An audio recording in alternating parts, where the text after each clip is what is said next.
and according to my understanding, everyone is doing well. So I hope you guys are going to have good vibes with this class. Did you, by any chance, have a look at what we are going to do this morning? I did, sir. You did. Okay, who else?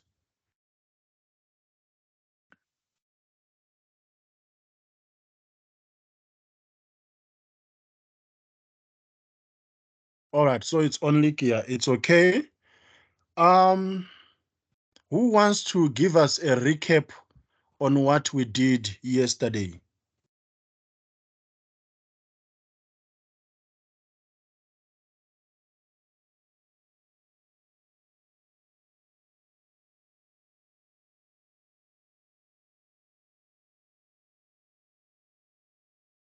What is it that we did, guys, yesterday, if you can still remember?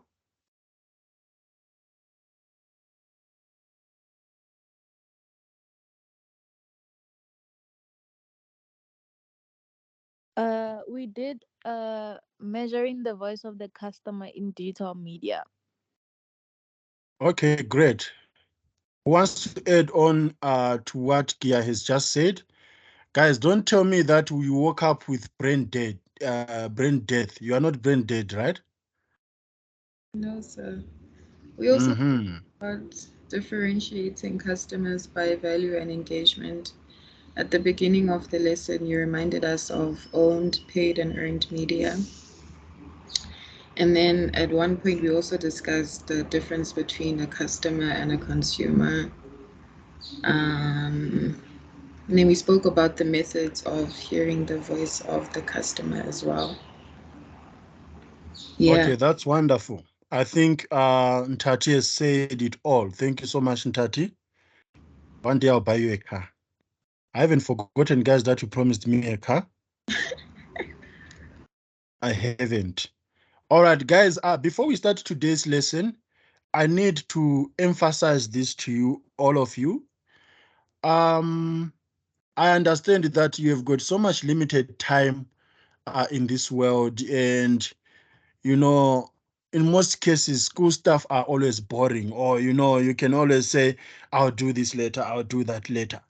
But if you've got enough time, if you find time during your spare time, please do not only go through the links that you are going to submit on Core Campus for a full-time class. I also upload the links for part-time class. So since we are on the same page, part-time and full-time, since we do the same thing, I'd like you guys to also go through the links, the recorded links that I discuss with part-time students.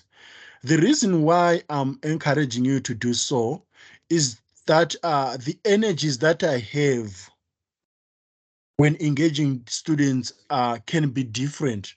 I can't say the same things that I say in this class and the things that I say in that other class, Sometimes I might not have enough energy to engage with you guys further, while it's maybe in the evening I've got much energy, or there are some things that I've remembered that I would mention in that other class, but I did not mention in this class, vice versa. So I also told the students last night that sometimes I might be tired, because I'm a human being, of course. Then I do not give them the energy that I should give them, that I gave you guys during the day. So they need to also go through the lessons that I have with you guys. So I do encourage you that you just reserve an hour or so and listen to the discussions that I have with part-time students. You might never know. You can find insights that will help you when you are doing your assignments that they mention, and those insights were not mentioned during this class. And also, I briefed them last night, and you might never know. Maybe there are some things that I mentioned in the brief with them that I did not mention in the brief with you guys on Tuesday. So go through the brief that I had with part-time students. And sometimes they also engage a lot, meaning that some of the things can be unpacked further based on their engagement. So please, if you want to be on track with what needs to be done in terms of the brief, also listen to the recording where I was discussing the brief with part-time students. Is that okay? Yes, sir. All right. I don't want to get more personal at the moment, but yes, I do love you guys, and I want to give you as much information as possible. But at the same time, I don't want to spoon feed you guys. I want to leave you guys with your own capabilities to be strategists tomorrow. So, you know, I need to encourage collaboration. I need to encourage diversity where you have access to the other class and the other class has got access to you. So that's the whole point of doing these things. I do not want to disadvantage anyone. At the end of the day, I'm giving you more information and I'm giving the other class less information, or vice versa. I want you guys to remember me tomorrow and say, yo, I had this lecturer and I can master this today because of him. It's the same thing that I do today. Many people invested in me. There are lecturers who, invested in me tirelessly so that I can do the things that I'm doing with you guys. All right. Yes, sir. Okay, today we are going to have a look at LTV. We are not talking about Lesotho television. I hope you can see my screen.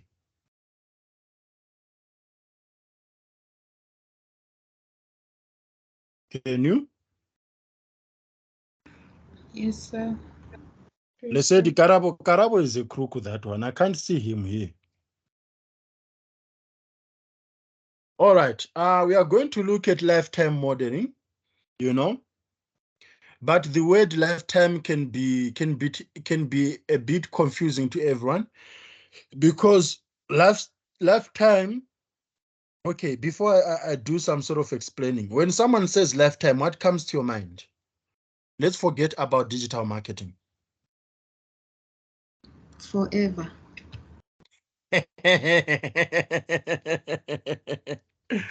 Wow, I hear something crazy this morning. Okay, Ntati says forever. All right, Uh, I would say gradually. gradually. Mm-hmm. Who else? Let's hear everyone in this class level. You hear the word lifetime?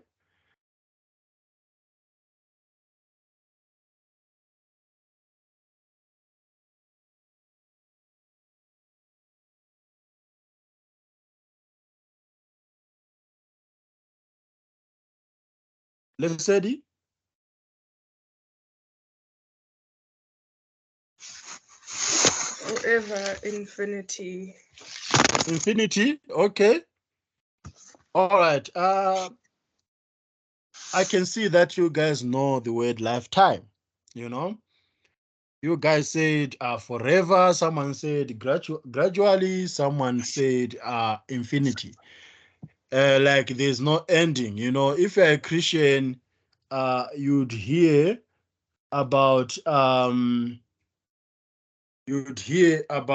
Alpha and Omega. Have you ever heard that term?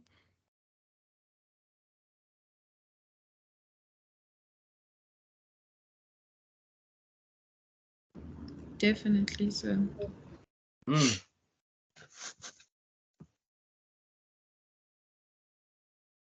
Okay, guys, I'm quickly responding to Karabo here. All right. Does anyone at the moment have a life partner or an infinite partner or a gradual partner?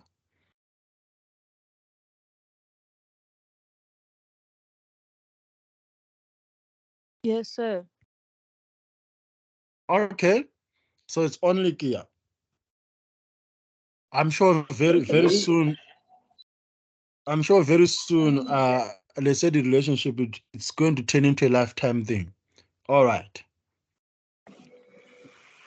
Lifetime. Yeah. Unless if she's playing, of course. God, God will decide if it's my life partner or not. I plan, he decides. Okay, but you can plan to play, right?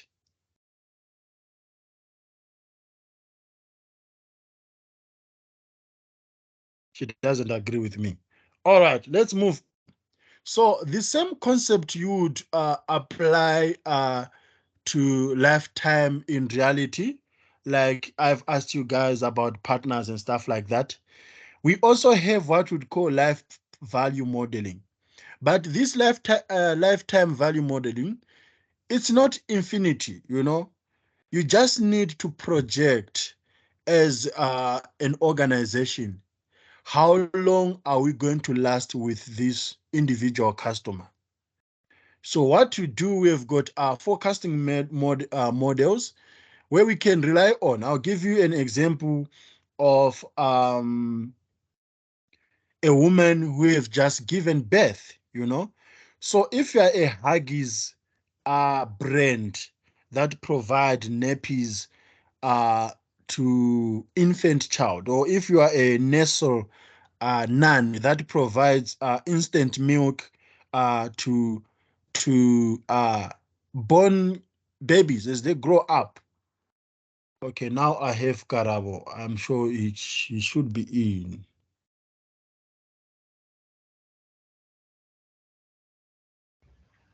I have arrived. Karabo, how are you?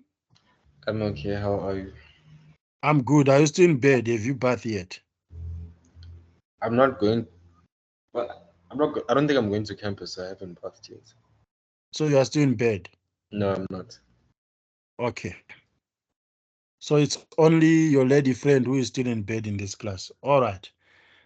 We were talking about lifetime value, Karabo. We've just started. So according to your understanding, when you hear the word lifetime, what comes to your mind?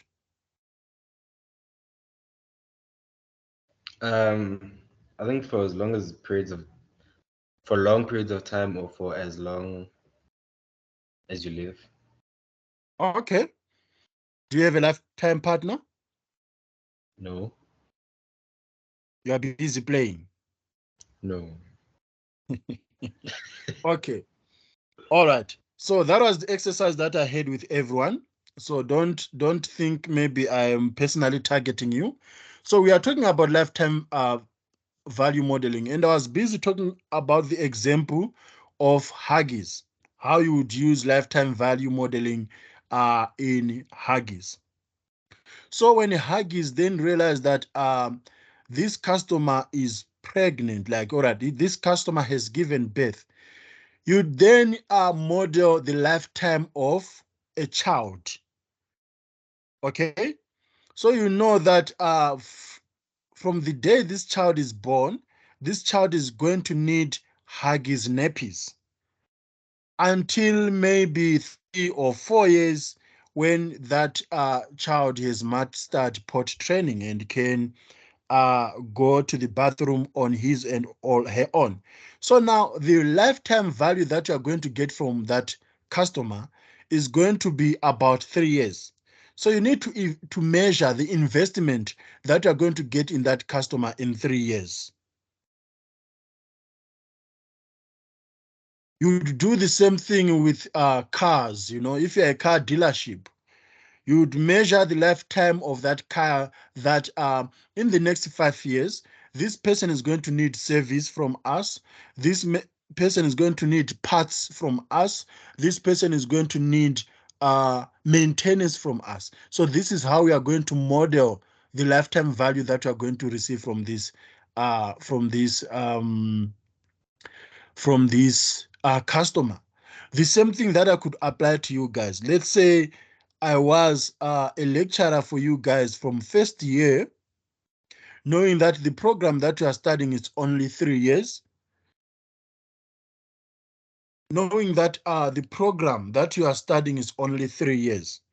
So what I would do, I would measure the amount of investment that I'm going to get from you guys in 3 years. So that's the lifetime of your program that you're going to have with Boston. So I need to think creatively. What is it that I'm going to do after 3 years when you guys are gone?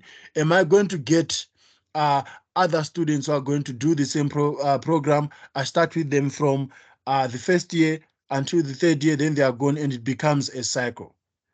So you are measuring the revenue that is coming from a single customer or a single batch of customer.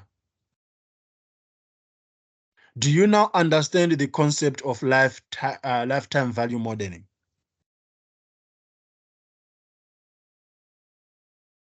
Sir, please repeat. My phone switched off, so I just rejoined.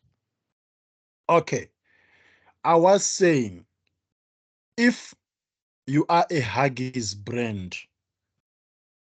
and you know that there is a woman out there who has just given birth, you would measure the lifetime of that child in using Huggies products. For example, nappies. So know that this child is going to need nappies the moment she or he is born until at around 3 or 4 years. You know, so you measure that lifetime of 3 years, that this is the value that you are going to get from this mother. So after 4 years or after 5 years, we are not expected to get any purchases from this mother because the child is now able to go to bathroom on his or her own. The same thing would apply with car dealerships. You know, when car dealerships sell vehicles to customers, they would have a lifetime value for that vehicle, knowing that we are going to get value from this customer for the next 5 years. The next 5 years, you need service, you need car parts, you need maintenance, and so forth. So you know that after 5 years, chances are that maybe he's going to get another car, or maybe he's going to trade in another car. We won't be receiving any value from him or her. The same thing that I'll do with students at Boston. Let's say I teach you guys from first year. You know, I can have a 3 year lifetime modeling for you guys and calculate how much I'm going to get from you in 3 years, because after 3 years you'd have left, you'd have completed your program. So I need to think about future value that I'm going to get. Am I going to enroll other students who are going to do the same program and get a 3 year investment from them? And it can become a cycle. Karabo, you had your hand up. Essentially, can you also say that basically the lifetime is the lifetime of the product, not only of the customer? Because it seems like when the product becomes obsolete, that's when the lifetime ends as well. Yes, it can be the lifetime of the product, but in cases of Huggies, for example, customers can come for more when those Huggies are done, right? You've got Huggies for different ages. For example, if a child is 1 year, she has got a level, a size, a specific size of that Huggy. So I would actually look at the customer, not the product. But it depends. I see here maybe you're talking about cars, for example, or you are talking about programs, you know, and sometimes those products can be switched. Someone buys a Mercedes Model 1, whatever Mercedes models that are there. Before the lifetime of that Mercedes has lapsed, they can decide to trade in or to get something or to exchange. True. So you know, depending on the product can be tricky. But yes, there are some situations where you can look at the lifetime of a product. Okay. All right. Do we have any questions so far? Are you guys understanding what I'm discussing here?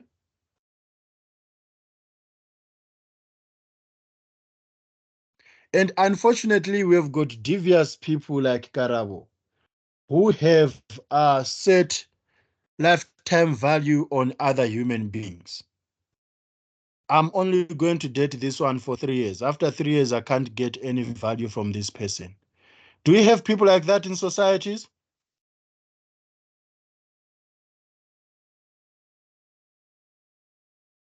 Or it's just my imagination?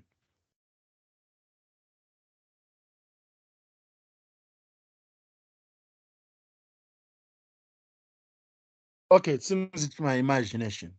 Karabo doesn't do that. So now to give you an academic description of what I've just discussed with you, an appreciation of lifetime value is key to the theory and practice of customer relationship management. So now, since you now know this is the value that I'm going to get from a certain individual who is a mother for the next 3 years, this mother is going to be using Huggies nappies. You then plan and nurture the relationship that you are going to have with this mother for the next 3 years, you know? And you can even have more advanced projecting models, focusing model. What if, because you can't just discard that mother, what if it's going to have another baby in the next 3 or 4 years? But we're going to discuss that in more detail soon. So digital technology has enabled marketers to become more sophisticated in how they can identify and target valuable customers. Remember, guys, yesterday I asked you, or thank you so raised this point of saying, who is the most valuable customer? So the most valuable customer, as I mentioned yesterday, is the one who brings value to the business. So now you can use the LTV to measure that value. Are we getting this value in 3 years, or this person is a once-off buyer who is not going to bring more value? Okay. So it can be argued that by applying statistical models, brands can predict not only when each customer is likely to make a future purchase, but also what he or she will buy and through which channel. Marketing managers can use these data to estimate a potential lifetime value for every customer and to determine whether, when, and how to contact each one to maximize the chances of realizing and even increasing his or her value. So this is what brands use, and I know that you guys have come across it on several occasions. But there are many implications to this. This is not a straightforward model that is going to bring in more value or to increase value to a brand. So think about the technologies that they use. Sometimes it has got inaccurate modeling. You know, I bought something last year on Take a Lot, for example. And the fact that I bought that something during the specific season or during the specific time of a month, and a system on Takealot has picked up that I bought this thing. And now it's going to use its lifetime value modeling. And when it's been a year and it's that time of, it's an anniversary of that day when I bought that stuff, they are going to contact me and ask me if I need that thing again. You know that as you are getting products from brands, they do build a profile on you, guys. Do you know that? Do you know that Take a Lot is building a profile on you as you purchase stuff from them?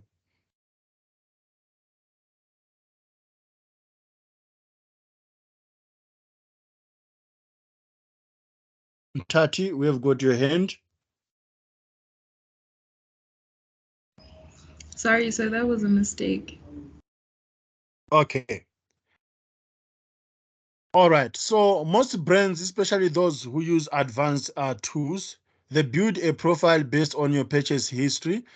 They can actually tell who you are, you know, as you purchase items from them. For example, if you keep purchasing baby accessories, you know, today you bought Huggies, tomorrow you bought Nesrunan formula for kids, the other day you bought toys, they can have some sense that, you know what, this person has got a child, right?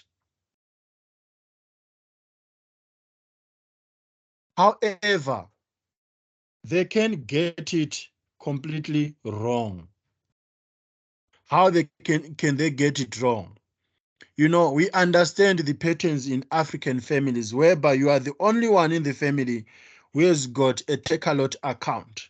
So when your sister wants something from Take-A-Lot, she would rather ask you to get that thing using your account, and she's going to pay for it, of course. So now all of a sudden you are buying different things because some things are from your sister, some things are from your mother. So how are they going to build an accurate profile on you? Or let's say you are a male customer, you know, let's say you are me and I've got nieces or I've got nephews. All of a sudden those nieces want some certain stuff, wants me to buy some certain stuff for them. Let's say I'm buying bras or bastas or anything related to female sanitation. You know, how are they going to build a profile on me? Because it is clearly stated on their system that I am a male, but all of a sudden I'm buying stuff for women. So how can you have an accurate lifetime value modeling system if it is these scenarios? So I would suggest that companies like Take-A-Lot have a human input behind this system, because most of these systems are automated. Have a human input behind this system who could monitor and say, wait, this person says her name is Ntati and she's female. She has been buying this female stuff, but look on her cart or her shopping online basket. She's got stuff for men as well. Maybe she lives with a partner, you know, maybe she lives with a brother or a father. So we need to be able to get accurate lifetime value modeling. If we have got human inputs, we can think humanly than having these automated machines who can do this. So I'm going to ask you as customers, have you at one point been contacted by a brand to get something that you have got before from them? Contacted how? You received an email or you actually received a phone call that we realized that last year you bought this pair of Converse and it's been, or we realized that you once bought this pair of Converse and it's been 3 years. Chances are that you might need another one. We've got another one which is on discount for 10%. A 10% discount. No, no. Okay, who else? So you guys haven't received that form of communication. No. All right. I've received that kind of thing several times, you know, many things several times. Most of them I also wouldn't mention them because we are live recording here. You ask me in class, I'm going to tell you. Okay. This link, I'm going to post it on YouTube. I wouldn't want personal stuff that I'm saying here all of a sudden they are viral out there. But please ask me in class. You know, I've told you guys to ask me 3 things so far in class. If you forget, then that's it. Because Wait, I'm also going to forget. one of them is, you said you're going to bring your computer to show us what? Please remind me a night before Karabo, even in the morning, so that I carry my laptop with me. Okay. Even in the morning, please do remind me on that one. Okay. So there are 2 more things that you guys must remind me. I'm not going to say what is it because I said yesterday you need to remind me something, and now I'm also saying that you need to remind me something. The one for a laptop, I remember we discussed that on Friday, Karabo. All right. Sir. Who is calling me here? I'm trying to see on the system. I hear someone saying, say. Label, your mic is on. Yes, sir. Can you hear me? Yeah, you said you're gonna buy all of us lunch for 2 weeks.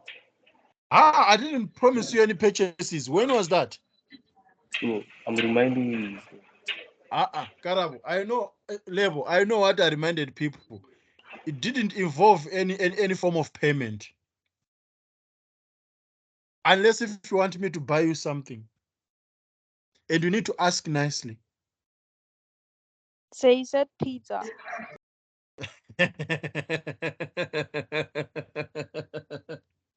No ways. Okay, we'll see about that. We'll see about that, guys. All right. Any questions on lifetime value modeling? Is it sinking in, guys? You know, is it something difficult to remember?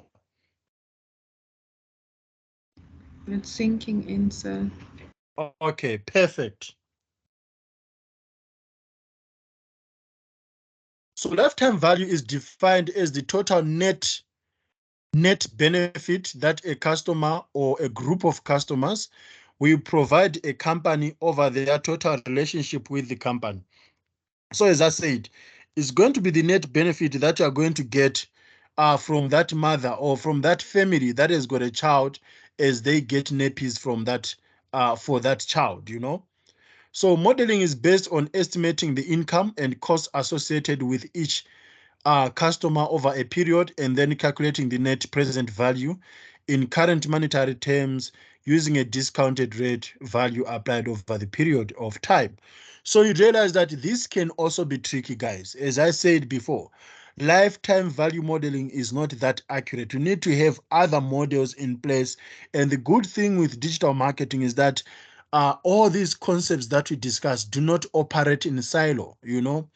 If another method or if another concept is not working, you can augment another one to make it work. So realize that sometimes people can relocate, you know. All of a sudden, you've got a mother who is based in Johannesburg and decides to move to relocate to Australia. So it means that the lifetime value has been affected. Yes, Label. So, sir, would you say that it's based on the frequency of like the customer in your business? Yes, the frequency in purchase. Very correct.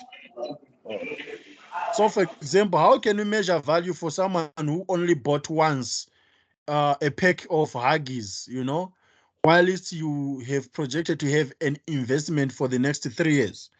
So here, remember we spoke about customer loyalty. Customer loyalty can fit in. Customer retention can also fit in because you want someone who's loyal, who is going to stick to the Huggies brand and come to buy several times. So yes, that's correct, Level.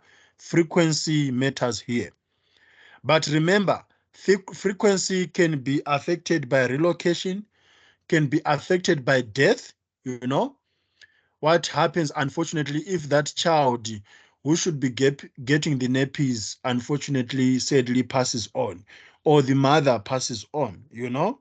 So things like that can affect lifetime value. What happens if there is retrenchment, you know? So you need to consider the economic environment of a given area. You know, all of a sudden someone lost a job. Can they still maintain that frequency of getting a product from you? Okay. So now we unpack lifetime value analysis. So this LTV must enable brands to plan and measure investment in customer acquisition programs. So you need to know how you are going to get more customers and how you are going to maintain a relationship with them in order to have a proper lifetime value analysis. You need to identify and compare critical target segments, you know. So who is more critical, who is more valuable, you know, because some can even terminate the relationship with you when it's only been 2 years and you have planned and measure a 3-year and projected a 3-year investment. So think about a mother who you think you are going to have an investment with her for the next 3 or 4 years. But because on her side she's cutting costs or she wants to train her child to be independent in terms of bowel movements. She decides, my son or my child should be done using nappies in 2 years. So you need to know who is your critical target segments, because not every mother is going to have their children stop using Huggy diapers in 3 years. Some can be earlier, some can be longer, Maybe at 4 years, some kids would start using nappies only at night, but during the day, they can manage on their own. So you should be able to measure the effectiveness of alternative customer retention strategies. So as I gave you guys the example with having you for 3 years, I need to have retention strategies. How am I going to maintain the cycle of LTV? So perhaps come up with strategies to make sure that before you guys leave, once you are in your final year, each of you guys need to bring a student to me who is going to start next year. Customers do that. Brands do that every time, Uber knows that they've got you. Now they need to create a retention strategy. They'll be like, label, if you bring another customer, you are going to get free rides, 3 free rides for 2 months and stuff like that. So it's a customer retention strategy. You also need to establish the true value of a brand's customer base. You need to make decisions about products and offers. So now, this the concept of product development that we discussed last year also fits in. Remember the matrix, the ends of grid? Do you remember it, guys?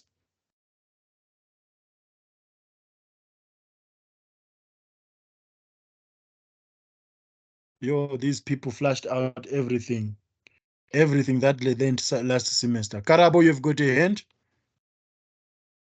It was an accident. I was trying to say thumbs up. Okay. So, for 3 years, for example, remember I've got a relationship with this mother. Remember I've got a relationship with these students. This gives you an opportunity to make decisions about the products and the offers that you have. Do you want to innovate the product? Do you want to maintain the same product?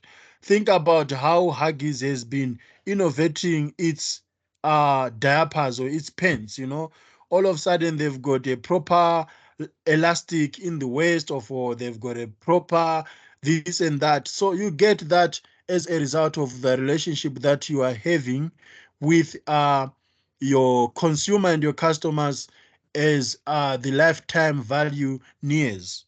So you need to make decisions about the value of introducing digital customer relationship management technologies as well. So how are you going to maintain a relationship with those customers using digital technologies? So this is how you would bring together all the pieces when doing your LTV analysis. There's an exercise on page 268, and I highly encourage you guys, since you are going to finish this lesson early, I encourage you guys, while your memory is still fresh, go through that example of an LTV based segment plan and see how it's been applied. Lebo, let's hear what you want to say. Okay, so I wanted to ask that, like, the voice of the customer online can also play a part in this lifetime value modeling. That's very correct. That's true. That's why I like you students. Sometimes we bring brilliant ideas on the table. So as I said, these things do not operate in silo in marketing. So you need to consider all the components, all the aspects that you know in marketing. Things such as the voice of an online customer. That plays a crucial role in having CRM strategies when maintaining a relationship with the customer. So that's correct on that one, Lebo. Thank you. So guys, I highly encourage you to go through figure 6.16 on page 268 and see an example of LTV, lifetime value based segmentation plan. So we're still continuing with LTV analysis. It can be noted that the capability of a customer to generate value is divided into lifetime value of purchases, CLV, and what brands term CRV, which is customer referral value, a concept closely related to net promoter score.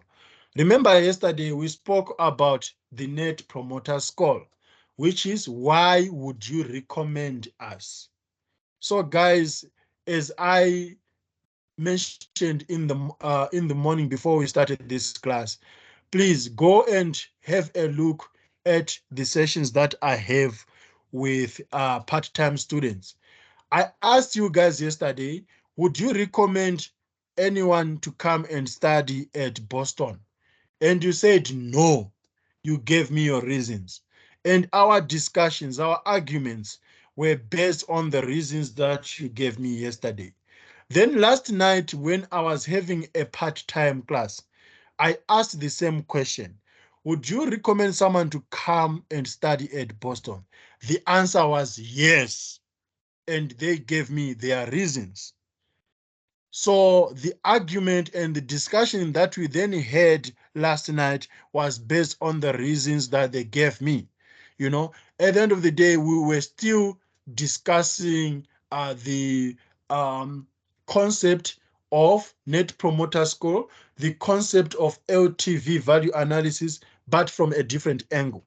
So that's why I highly encourage you guys to have a look at what is it that I discuss with part-time students, so that you can see how these things can be applied from another perspective. Am I making any sense, guys? Yes, sir. All right. Yes, sir. In-depth analysis of customer data has traditionally been completed using techniques like customer order gap analysis, or RFM, which stands for recency, frequency, monetary value. Remember, Lebo, you said something about frequency, and we are going to discuss that in the next slides.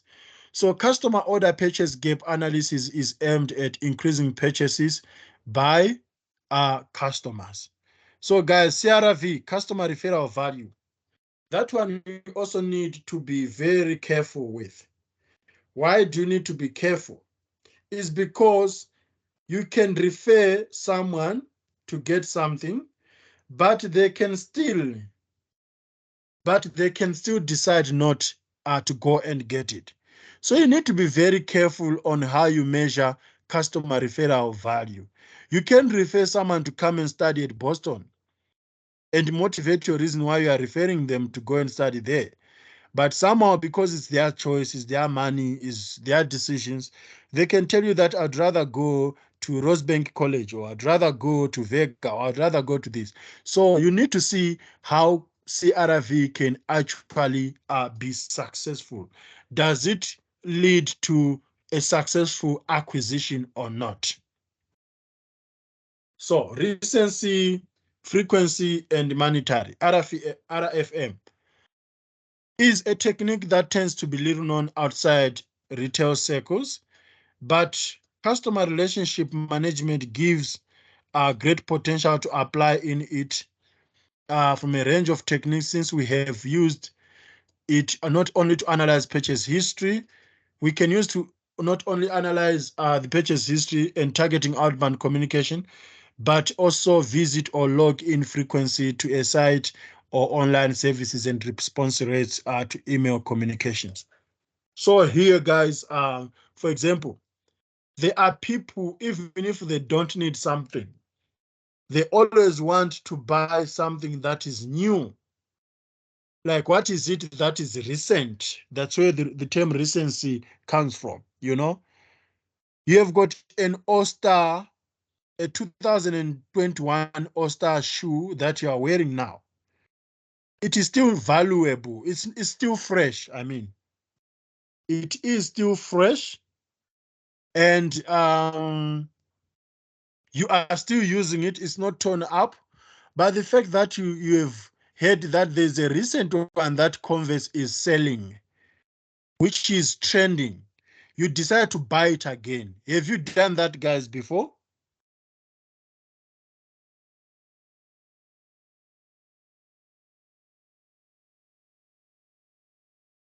Guys, I really don't know what is it that you do, because everything that I'm asking you, that have you done it, and you haven't. People.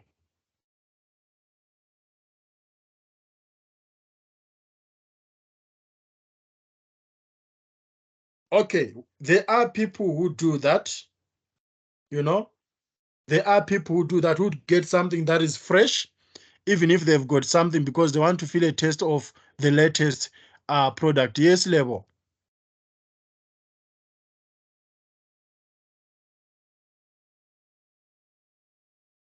So, sir. I can hear you. Oh, okay. So, I've been in a situation there where I had like a certain shoe, right? Like, it's a Mm-hmm. brand, and then and it was like an old brand. Like I had it at that time when it was trending, and then like it came to a point where that brand or that specific shoe wasn't trending anymore, and then Mm-hmm. it came back again later on. So would you say that like um so it came back later on, but it was like the same version of the shoes, right? So would you say that like I was being retired by the brand, especially by the shoe, because it was like kind of like advertised to me. It was like all in my eyes, and I was like, dang, I had this shoe before. So now like they make it like more valuable because like it was trending. I don't know if you get my point. So I get you. So you mean when that thing came back to trend in societies, it came back with no motivation. It was just like that as it was before. No, say like before it was just like a brand or a shoe, Mm-hmm. but now like when it came back, like the way they advertised it, the way they marketed it was like along with like the fashion trend that was happening at that moment. So Okay, I do get you. which made me want to buy it again. But at first, it didn't have that advertisement or that marketing. Okay, so we use an example of a hipster based on what I've said. You guys know hipsters, right? Do you Yes. know a hipster? Hipster jeans? So let's say hipster jeans were trending at some point, or the crop tops, they were goof outs, whatever that they were, you know. Then they faded, and all of a sudden they come with more power. You know, everyone is using them. They are advertised, they are being made popular in such a way that was different before. Is it what you are trying to say, Lebo? Yes, like for example, there was this person called Tyler the Creator, right? Mm-hmm. So at some point, Converses were just like Converses, and obviously we knew them as like gangster shoes and all that. But like when like he wore them, right? I don't know if he was like an affiliate or Converse or he was like an influencer for Converse. But now when he wore them, like he brought back that tag, but in a different kind of way. So now, which made me actually maybe want to go to the store to buy it. But I had it before, but it didn't have that Okay, much. I do get you. So this one is called it's still RF, it's still an RFM approach, but it's not recency. It is latency. Okay. Okay. So I challenge you guys to go and read about latency. It's a stage in Sigmund Freud's psychological theory. I don't know if you guys have come across that, you know. But yes, there can be a delay in interval between initiation of something and the occurrence, you know. So that's under latency, not recency.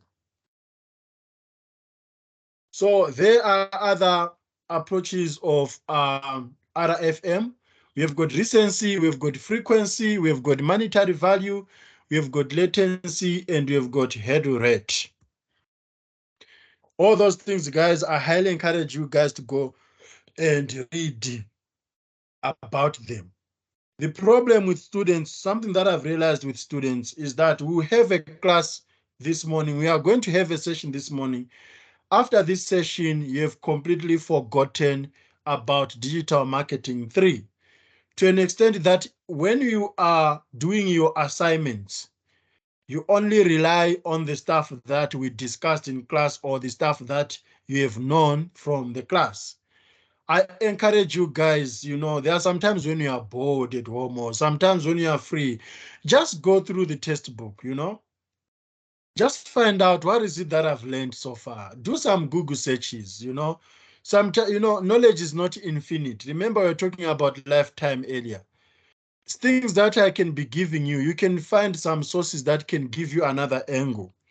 Not necessarily disputing what I'm saying, but sometimes providing a fresh eye to what I've just said.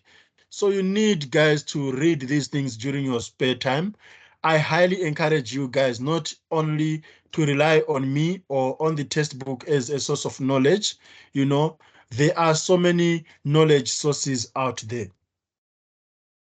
Now we look at grouping customers into different RFM categories. So you can actually use RFM as part of segmentation. RFM analysis involves 2 techniques for grouping customers. So you've got statistical RFM analysis and you've got lower cost digital communications. So you also need to go and have a look at that. Arbitrary decisions of customer database. So this is where our brains can set thresholds of value relevant to their understanding of the customer. And as mentioned before, you need to have an accurate understanding of your customer. The moment you have got a misunderstanding of your customer, it means that the threshold that you're going to set of value there is going to be inconsistent. So you need to know, you need to build the actual value of your customer. For example, if you have got someone who has got a profile for stuff related to ladies, as I said, but is a male, do you understand that customer, or you need to understand the consumer? So that's where we also bring in the debate of a customer versus a consumer. You remember it, right? We spoke about that yesterday.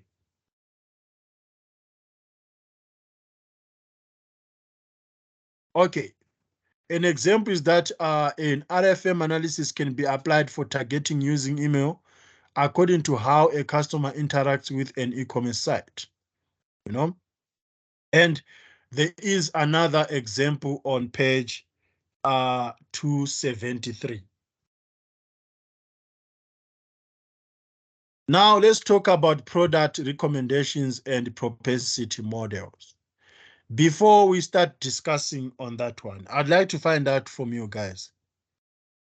Have you ever referred someone or recommended someone to use a product?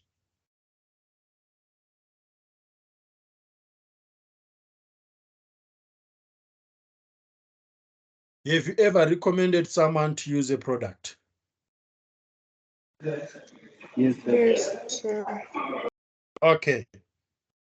Was it done out of your goodwill, or you only did it because there was an incentive behind? For example, you're recommending someone to use Uber because you want those free rides that you can claim after recommending someone to use it.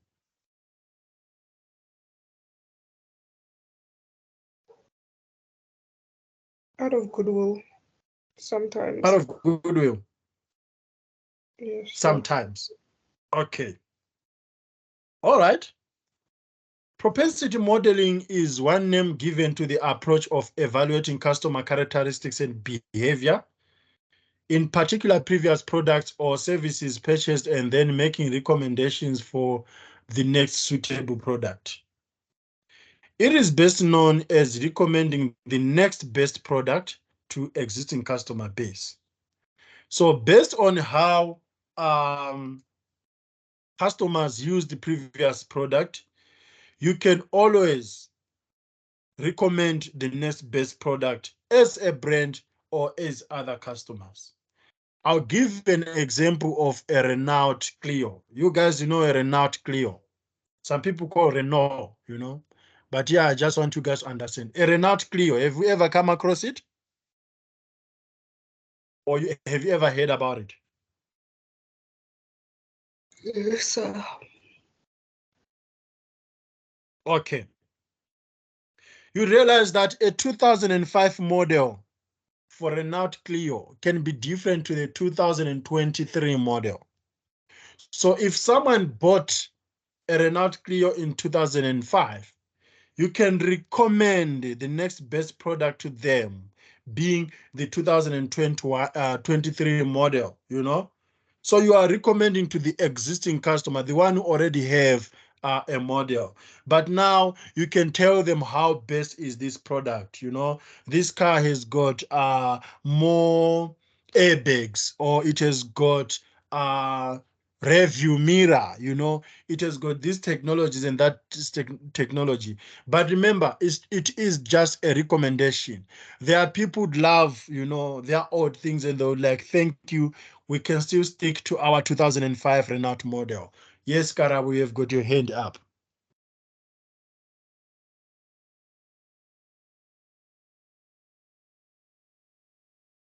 Karabo?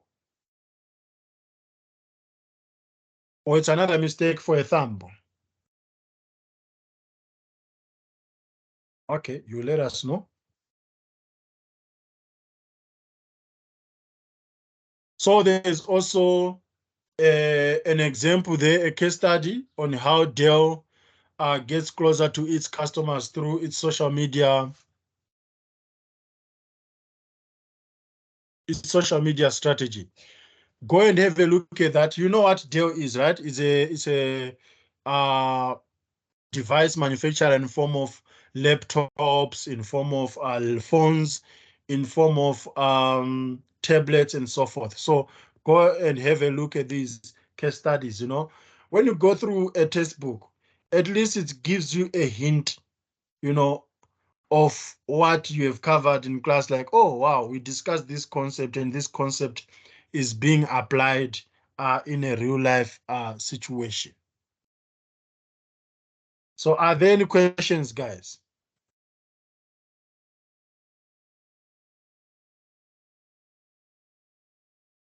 How do you say it in Soto? Do you have any questions?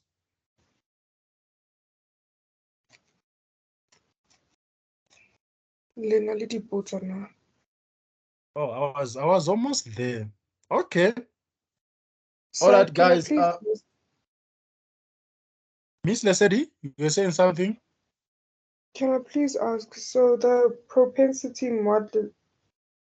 modeling, would you say that's a form of market research, or they're not the same thing? What do you understand by propensity model, Lesedi? That it's like, for instance, a company doing research on the behaviors of their particular market Mm-hmm. or target market on the products that the customers are purchasing. All right. So a propensity model can be applied in general. You can get you know, you can generalize the target audience. That's what I'm trying to say. Whereas the lifetime value, you have got, you know, existing customers. So you are not generalizing, but you already have the people in your database. But yes, it can mean the same thing. As I said, these components, to some extent, they are interrelated, you know. So propensity modeling is a set of approaches to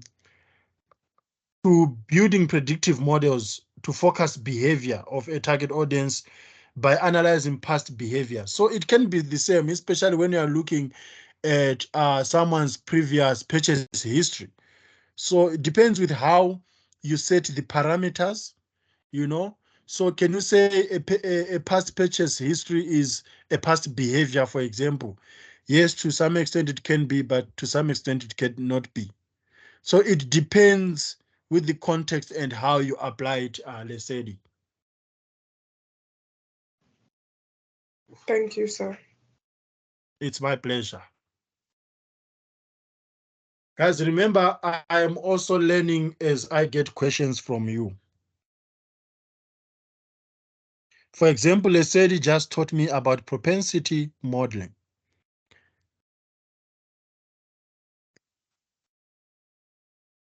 Any other questions, good people?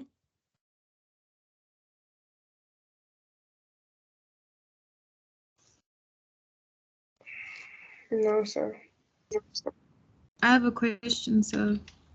Yes, Miss Mosala. Were those slides your own, or did you get them from Core Campus? I got them from Core Campus and they are still available on Core Campus. Okay, thank you, sir. I'm sure by now, Ntati, no offense, you should be able to know my signature when it comes to my slides. So they look different from the other ones. That's why I'm asking. No, there are 3 lecturers. Yeah, but most of the time they look the same, so I got a bit confused. Okay, these ones, I suspect that they are from Durban, from Wimbai. Then the other ones, they would be from Gordon in Pretoria. Then next week, you guys, you are going to get my first slides for the semester. Okay, sir.